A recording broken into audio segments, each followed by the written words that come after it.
मुनीन्द्रवृन्दवन्दिते त्रिलोकशोकहारिणि प्रसन्नवक्त्रपङ्कजे निकुञ्जभूविलासिनि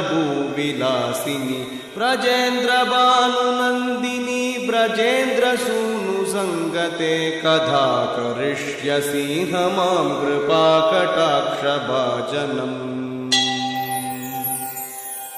अशोकवृक्षवल्लरीवितानमण्डपस्थिते प्रवालवालपल्लवप्रभारुणाङ्घ्रिकोमले वराभयस्फुरत्करे प्रभूतसम्पदालये कदा करिष्यसि मां कृपाकटाक्षभाजनम्